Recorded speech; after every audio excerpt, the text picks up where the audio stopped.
Nights. Did you want to start us off, Johnny, or do you want me to? Do we No, want to you got this going. This is you. You are my Peter Parker. Oh, Or are you my Ned? Either way, you're something. I'll be your Ned, man. I want to be your Ned too. I love Ned. We'll just both be Ned.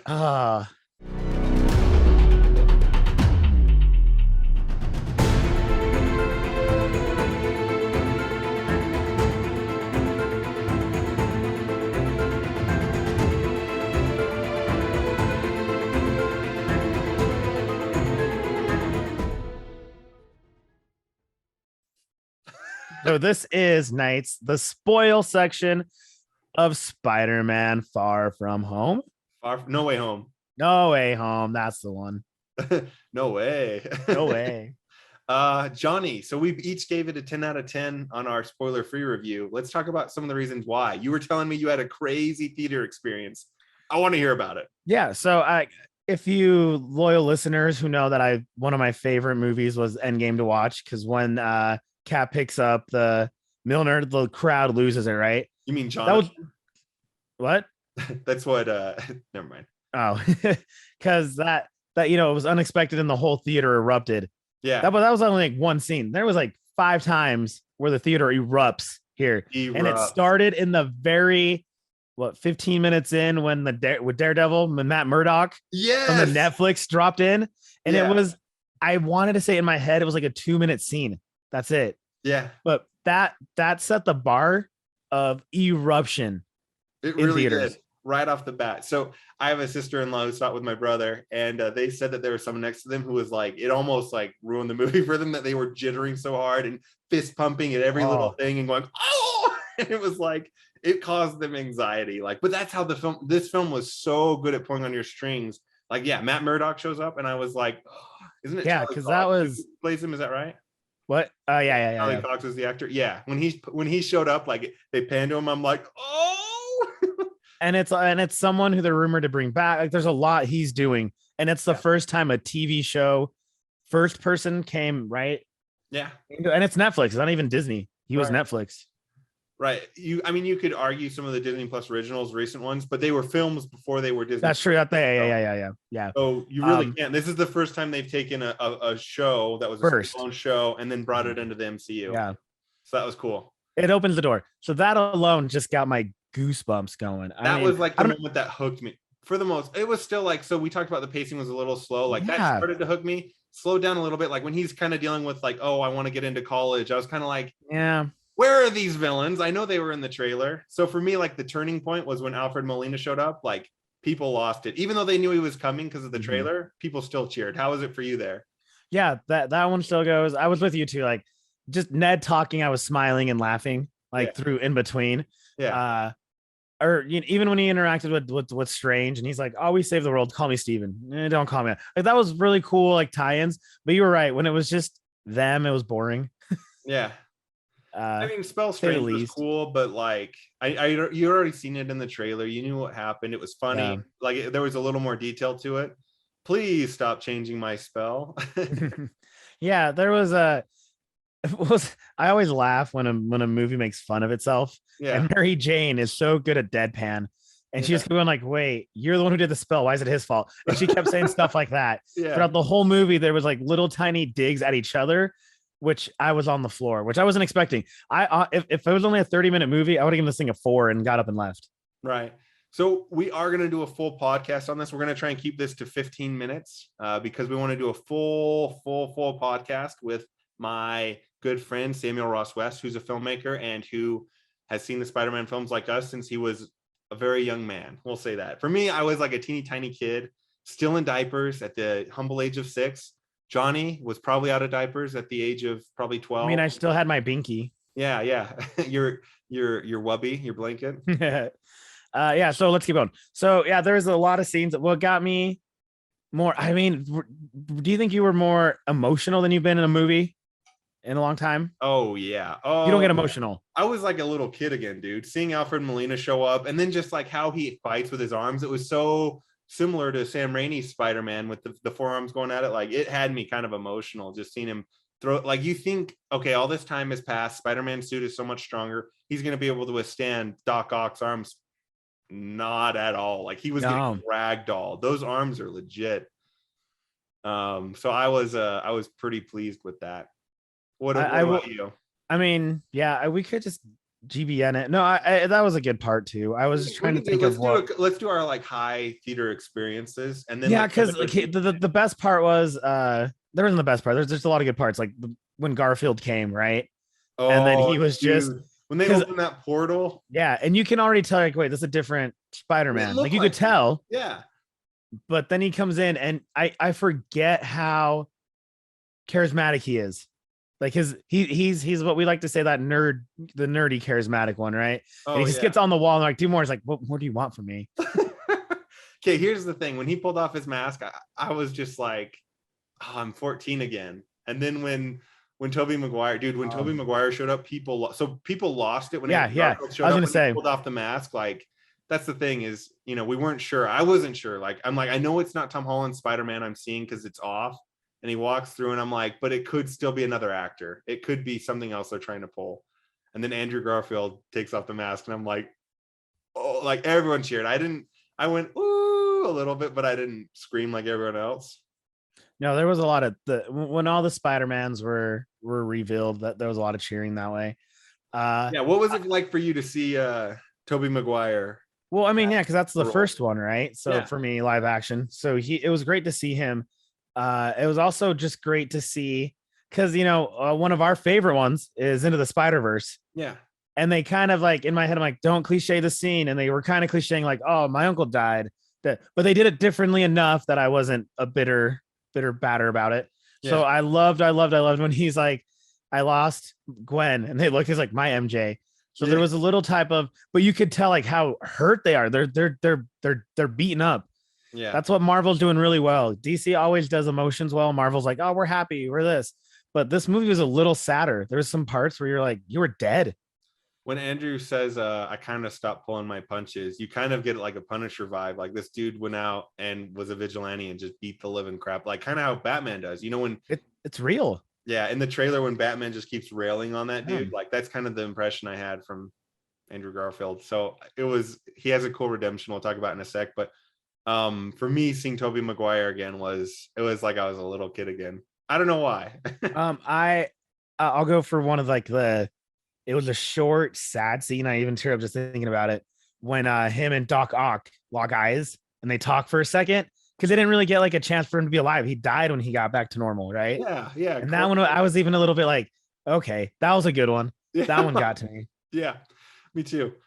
Peter, how are you? He's so genuine. Sorry, you got me cheering up now too, man. Why I'm telling you, that was like everyone has this shared experience. Aunt May dying was big too because I loved Aunt May. But don't get me wrong, that one just was like, oh, you're a little kid wearing your Spider. Well, okay, I have a Spider-Man shirt still, but you're a little kid with a Spider-Man shirt on. And I've just recently rewatched, the Spider-Man's getting ready for this. So I was rewatching the classics, and they're really campy in the early 2000s, but it worked. It just worked. I mean, I'll go in if you want to say some more, but I want to go into their camaraderie real quick of the three of them. Yeah. Let's do it. Yeah. I was just going to say, like, I was like, it's what you would expect three Spider-Men to talk about. Like if you were, I truly want a movie, just the three of them, just sitting in a dining room talking, and I would pay good money to watch that. Yeah. when they're talking about his web, so well. his built-in web, and it was the most like awkward innuendo I've ever heard in a Spider-Man movie. It's like, where does it like come from? It comes out. They come out of other places. Yeah. No. And they're like, no, we're just curious. Like it was so genuine and cute. And like, this is what nerds would do though. Like, no, I just want to know. And I run out of web sometime. Do you ever run out of web? Have you ever had a web block? I've had a web block. Really? Even though it comes out of you. Yeah. I had this emotional crisis. It was, and it referenced the other films, but not in like too campy, like not into on the, like, it wasn't fan service. It felt genuine. You know what I mean? Yeah. It was a little nod to the crowds for thank you for sticking 30 years. But it wasn't character pandering to them. Not at all. Not at all. It was not in my eyes. I mean, if you think that's pandering, you will not gonna like the movie, but it was just hilarious. The line so well. Yeah. So well. Enough to be like, okay. And enough to have a mystery. Like they didn't like say that Peter has kids. Like they're not saying it's distant future. They didn't say like that. The Tobey Maguire one. He's like, it's complicated with MJ. It's Yeah. this. Or when they were talking about who they fought, and Andrew Garfield, it's just like, I didn't have anybody cool. Yeah. Oh, I spotted aliens from space. I went to space. Yeah.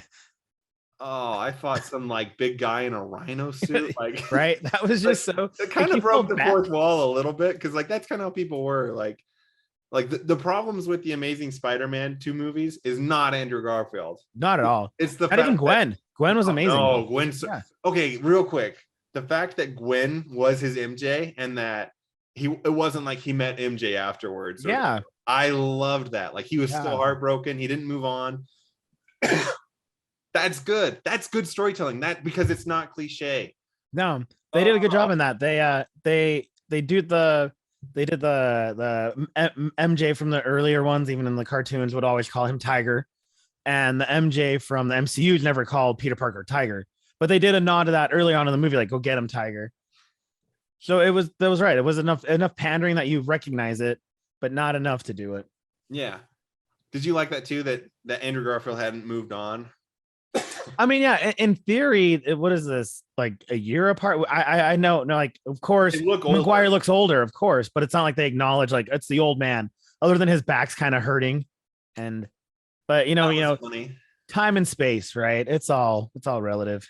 Yeah. So, okay, what did you think of Andrew catching Gwen? I mean, MJ. His redemption of MJ. Yeah, that's kind of what I was leading into. It was good. The best part was the way he reacted to it. Like you can feel a little bit of his soul like really relaxing, a little bit of the weight off his shoulders. Yeah. Okay, one other quick thing I want to talk about, just because we're talking performances. Who had the best performance in this film? If you had to give one person the best performance wise, yeah. I mean, it's so hard for me to not love the villains. I mean, heaven forbid, William Dafoe. He's so, that was mine too. He's so freaking creepy, but like, but genuine too. Genuine. He's the little old man. I'm like, yeah. Oh, like I thought out of everyone, I was like, oh, the villains are getting a redemption. That's a cool turn, because all those villains were also redeemed. Pretty much, they were redeemed during the Spider-Man movies, right? Yeah. At the very end, they did the right thing, or they were like, take care of my person.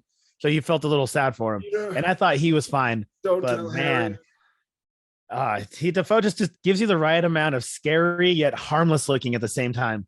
Yeah, like it's like he's not even the same person. You literally get the feeling like when he throws the rock and breaks the goblin, and like he's talking at May, like he does not feel it. Like he feels like Dr. Osborn. Mm-hmm. But then, dude, when he turns it on, you know what I'm talking about? Like, so when he does that little smile, I'm like, this guy needs to be cast in more villainy. Like, he's just so good. Gosh. Okay, so I'll just say one clip about William Dafoe where I just like ate it up so much. Spider-Man's like on top of him, and he's just railing on him in a hallway, and William Dafoe's taking it, and then he just starts laughing. Right? It's very Joker X, and just throws him through the floor. I'm like, oh my gosh. It's killer. I almost was laughing with him when he just starts cackling, like so menacing.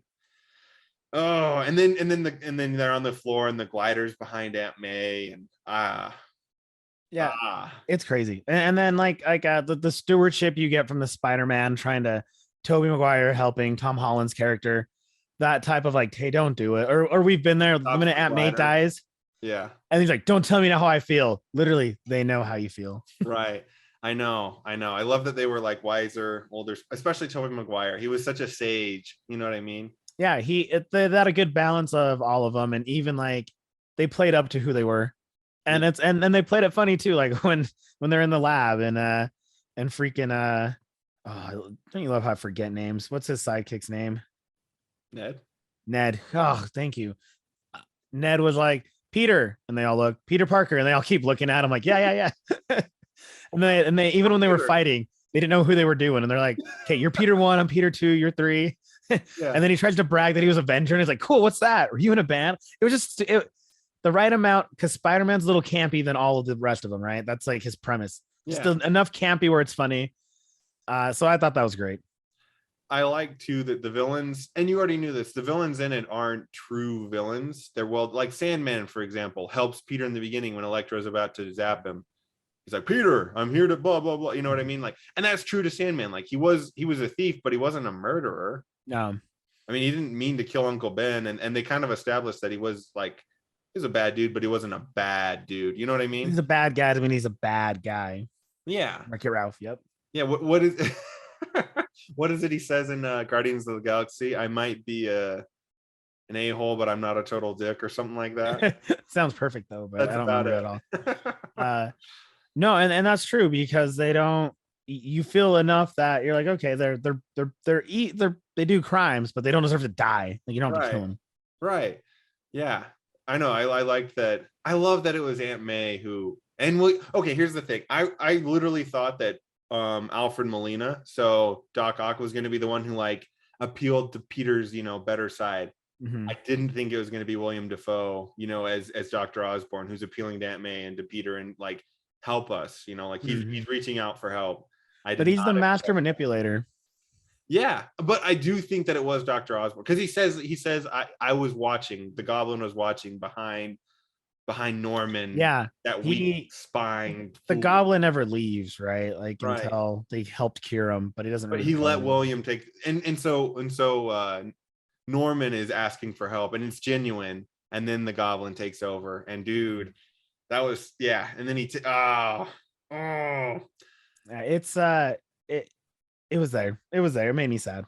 Yeah, made me sad, happy, sad. Okay, Johnny, we kind of got to do a quick GBN because we got to do a full podcast on this. We'll do a full podcast nights. Don't worry. I mean, for me, good. The movie was that it was a movie. It was good. I don't really. I mean, the thing is, this is more nerdy than good. So the good was how Ned was just the star in my eyes. I was gonna pick the same as you. The good for me was having MJ and Ned play such good roles. Like they really were able to shine in this film compared to the others, in my opinion.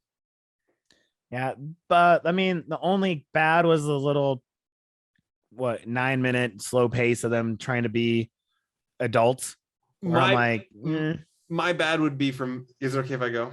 Oh, my bad was done. So. Okay, I didn't mean to cut you off there. So in Venom 2, the post-credit scene, it's like it's setting up that like Venom and Peter are gonna have this big thing. Like he licks the screen, and you're like, this is amazing, and then he just gets blipped back, and you're like, that was a lot of setup for no payoff at all. Yeah, that wasn't like the best cutscene too. I thought this was going to be a lot more of like, I guess technically it's Sony owns more now than Marvel. They got to sort that out. So it's not like it's going to lead into phase 5 of MCU or phase 6. So it's still I didn't enjoy that. No, that's what I'm saying. I wanted more. So there's not much you can do. I wanted to see Tom Hardy and Tom Holland together. Like how would that interaction have been? It would have been interesting. And they set it up like that was going to happen. So I did not like that. There's a big tease, Morty. Y'all know that. I didn't like it. That was a big tease, Morty. Quit being such a tease, Johnny. Marvel. The nerdy thing for me is just the 3 Spider-Mans, man. That was just pure nerdvana. Just watching them go. I'm sure I'll think of more, but that's like what sticks out in my head. But just them talking about their stuff, just them interacting. So I think the nerdy for me was Peter about to reintroduce himself, and MJ pulls back her hair, and we're going to talk about this in the full cast, and Peter realizes that he's not going to tell him and leaves. For me, that was the nerdy. That choice, that's like the quintessential like superhero choice, yourself above the others, and that's like the quintessential Spider-Man dilemma. Like, I can't be with you because I have enemies, and that. I guess that's true. That probably stopped him. But he could have talked to Ned. Ned was right there. Like he gave him a smile, very creepy smile. Yeah. Anyway, we need to talk about the implications of that, and then what you thought of it in the full podcast with Sam West. So Sam, we hope you're ready because we're coming for you. And then everyone else, like, please watch it with us. It's going to be even better than this. Even more betterer than this. Yeah. Don't forget to like and subscribe because we got a lot coming next year. We're so excited that we're not going to tell you what we're doing. No spoilers. Yeah, no. Even though this is a spoiler free, we're not spoiling next year. We got a lot coming though. A lot coming, guys. Knights, thank you so much for your time. Tell us what you thought about the movie, and if you disagree with us, tell us because we love it. Tell us your favorite scene in the comments. This is a spoiler review, so anyone on it should know that there are going to be spoils in the comments. So tell us in the comments. Tell us what you like. Your favorite scene? Tell us it all, and we'll repeat that we love it even more. Yes. All right, Knights. We will see you on the flippity flop. Flippity flip.